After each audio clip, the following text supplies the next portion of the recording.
Scouras, and I am the Art Parade Coordinator for FestivALL Charleston.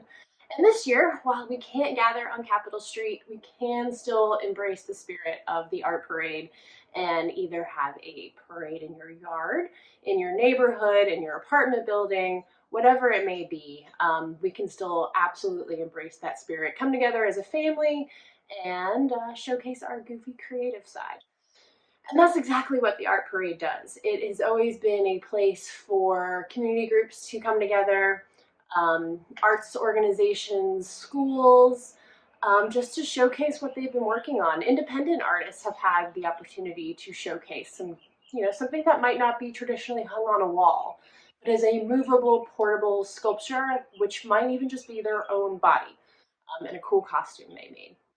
So in that spirit, I am asking you to go through your drawers, go through your closets, pilfer through your yard to see what you have around your house that you can make into a movable work of art. That being said, I have always really enjoyed making batons and wands. It's a really simple way to get a dose of color and just kind of goofy fun to get things started. So that being said, there are a few different routes you can take. You don't have to have anything fancy. Paper plates. So many things you can do with paper plates, from becoming the palette that you paint off of to throwing on a dowel rod or a stick that you find in your yard. Throw some ribbons on that. You've got a nice little baton and a great way to start a parade. So between those items around your house, maybe you have a pennant. I found this. I thought it would be really cool. You could decorate the flag itself, put it on a stick. Ta-da! You have your own parade. Ribbons go a really long way as well. It's a fun dash of color. It doesn't cost very much. And again, it's something you may have in a drawer right now. I'm a big fan of reusing things and repurposing things. So I took this water bottle. I went in my yard. I found some seed pods, some pieces of stick. I ripped up some ribbons just so it had a little bit of color. And you've got a noisemaker. Taking that same idea and turning it into a wand. All you have to do is put the stick in the bottle, mount it with some duct tape, masking tape, whatever you can find around your house. You've got that noisemaker for your own personal art parade. So those are just a few of the things you can do with a little bit of paint and some materials around your house. I hope you take that spirit of the FestivALL Art Parade and bring it into your home this year. We look forward to seeing you next year, whether it be on Capitol Street or at our after party at the Capitol Market. It's always a wonderful time. It's always so good to see you on the streets. And now I'm going to kick it off to my good friend, Jeff Pierson, who is the Public Art Director for the City of Charleston. He has a few other ideas for you to incorporate. See ya. Thanks, boss. There is so many cool and amazing things you can do with just cardboard and scissors and a little bit of hot glue. Today I'm going to show you how to do a very simple mask using simple shapes and paint. The first thing you want to do is get your cardboard, find some shapes. Some of the shapes will be random, some of them will be more like the head shape and finding your eye shapes. And it'll be rather abstract. We're doing this kind of like a Picasso, so it doesn't really matter, just as long as you get your creativity and your imagination involved.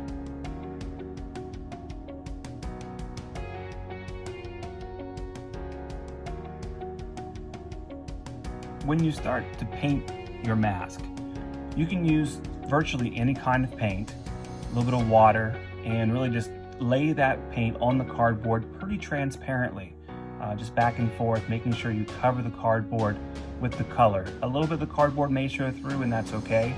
Just want to get as much coverage as possible on that first pass.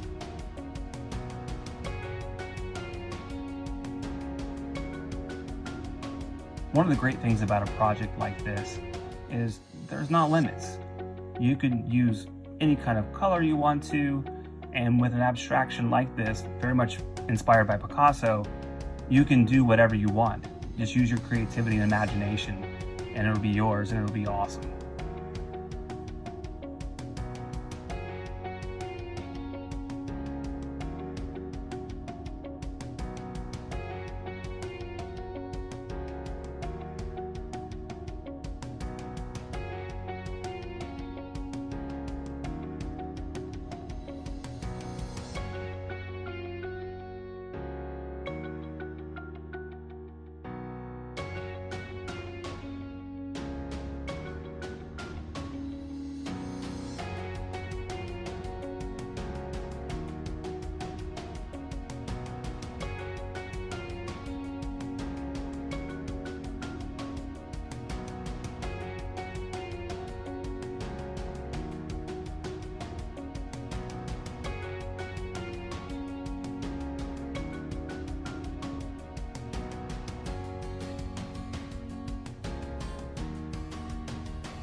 Once you have all your parts painted and they've dried, you can begin to lay them back down on your face shape and see where they might go. Again, it doesn't really matter. This is an abstract piece and you can make it as crazy as you want.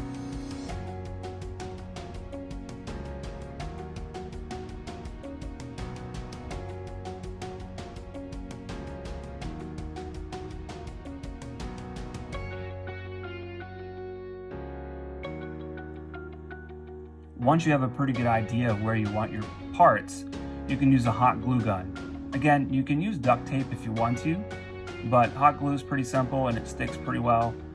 Don't need a whole lot to make it stick, and just press it down and move on to the next piece.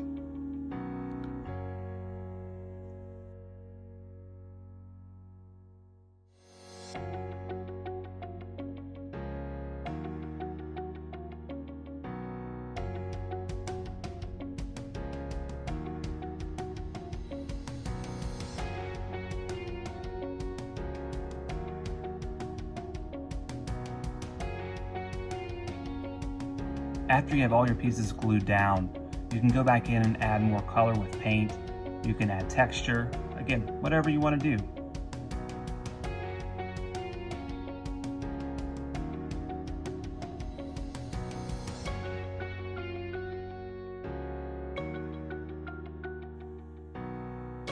After you've added a little more color with paint, you can go back in and add some definition with some black lines or blue lines, whatever kind of lines you want, but black seems to really pop some of those features out.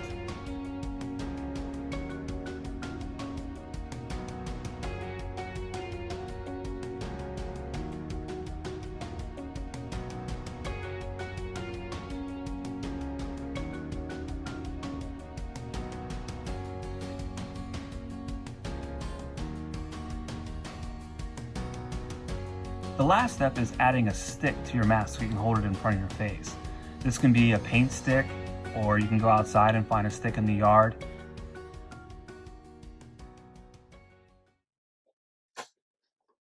A good friend of ours is going to test these out for us. Here's Blue Bunny.